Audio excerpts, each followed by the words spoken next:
and welcome to Stories. I'm Sherry. Tonight is Chapter 2 of A Wrinkle in the Old Cliff by Julia Frenz, who went to Russia in the spring of 1993, just after the Soviet Union had fallen. She lived in Sochi and St. Petersburg. And so, without further ado, here is Chapter 2 of A Wrinkle in the Old Cliff by Julia Frenz. Chapter 2. Good vibes, and not just for blondes. I am in flight. Got the invite. Got the visa. Things are happening. We are on our way to Vienna, and then Moscow. Nobody goes to Russia without going through the Moscow grinder first. If I could have avoided this mess, I would have. When I say we, I mean Rosemary and I. She is a woman sitting beside me on the plane. She is headed home to England. They look like horse tranquilizers or suppositories. Rosemary was commenting on the Furinol, or Furies, as my erstwhile friends would call them. I had just taken one out. I popped it. Yeah, they're huge, I agreed. She continued to stare at me. It's all right. I'll be fine in a few minutes, I said. I needed something to calm myself. After all, I was embarking on a journey into the deepest, darkest wilds of Russia, headed to a land of, quote, a riddle wrapped in a mystery inside an enigma, unquote. Thanks again, Winston. Nobody in their right mind could face something like that, head-on, completely sober. Could they? And not only was I entering the womb of Mother Russia, far from the big cities, I was doing so at a time of profound and severe economic catastrophe, not to mention political upheaval, possibly even civil war. Russia was down. The Soviet Union had imploded. The leadership was in turmoil, and the ruble was in free fall. It probably wasn't safe. Only an idiot would try something like this.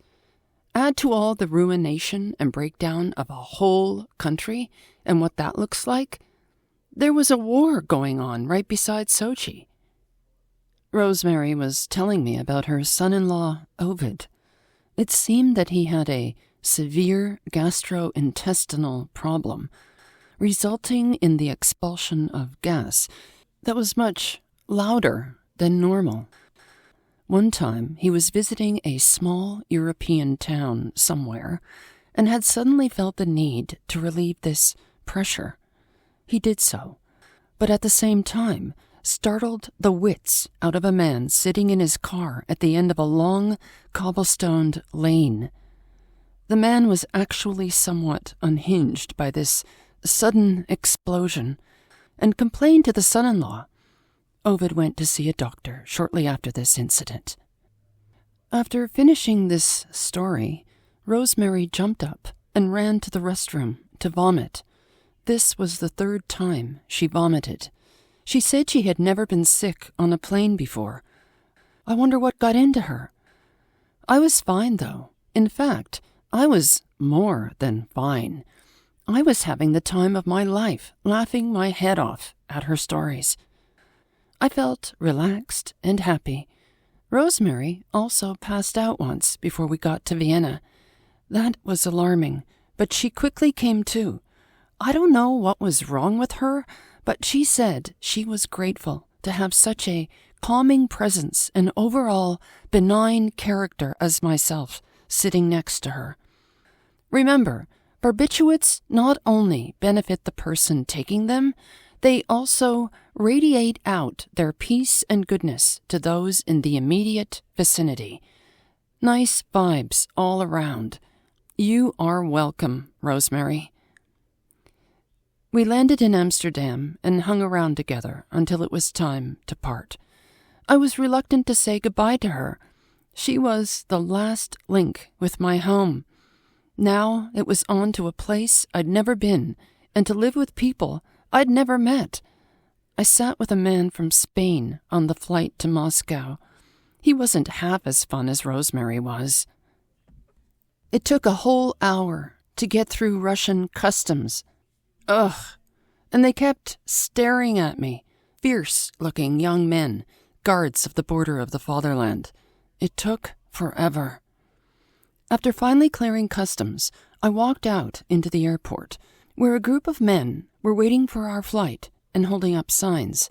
At the head of the group was a silver-haired man, tired but alert, holding a fairly large sign with my name on it.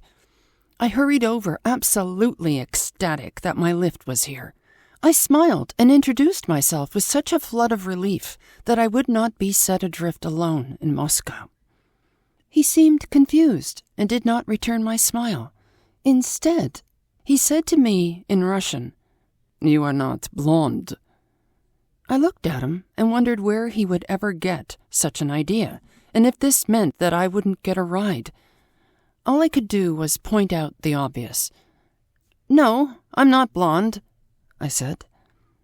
"But I was told you were blonde," he insisted. Seriously, folks, where do we go from here? I'd been awake for 29 hours, and here I was, discussing my hair color with my only contact in Moscow. So I said, "Well, I'm sorry, but I've never been blonde. Somebody must have made a mistake." He kept looking at me. What was he thinking? That I was a blonde who dyed her hair brown? Was he searching for blonde highlights? I don't know. Suddenly, he just grabbed my bags and we headed outside. Phew, that was a close call. Yeah, blondes have an easier time of it, and more fun, that's for sure. He parked me and my things in front of some policeman before taking off to get his car. I rubbed my cheeks and looked around. I felt kind of vaporized or evaporated after the flights and Furanol. God, the air was bad. This was the first thing I noticed. It really smelled of fuel or diesel or exhaust. I guess it was. It was heavy all around me. This is it. Even the air is an obstacle. So I lit up a cigarette. If you're going to breathe polluted air, you might as well breathe some that makes you feel good. I didn't need to look in a mirror to know that my eyes were red too. They felt red. Sergei, my driver, returned, driving a brand new, shiny, white Russian-made Volga. I really like the look of Volgas. Picture an 80s Plymouth Reliant, only rounder. The KGB drive them. The only problem is that they only come in black or white. But the KGB will come for you any time of the day or night, no problem. Talk about reliability. Sergei drove me to the Hotel Minsk on Gorky Street, near the Pushkin metro station. On the way there, he told me that there is a new law in Russia. Foreigners can now buy apartments. They cost $2 million or $20 million, he said. I can't remember exactly. He was probably hoping to get a cut if I decided to buy an apartment, but that was the furthest thing from my mind. He paid for the room, and then I paid him back the $30. A word about hotels in the Soviet Union. You were not free to just, quote, get a room, unquote. You had to have a reason. Every Soviet citizen had an internal passport because you were not free to just pick up and travel around the country. Every time you went to another city, the details of why you were going and where you were staying were stamped in your passport, or you had papers to that effect.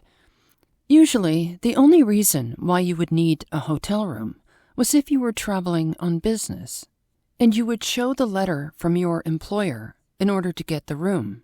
And if you were traveling on vacation, this was also acceptable. In addition, citizens had a propiska. This propiska registered them to live in the city they worked in.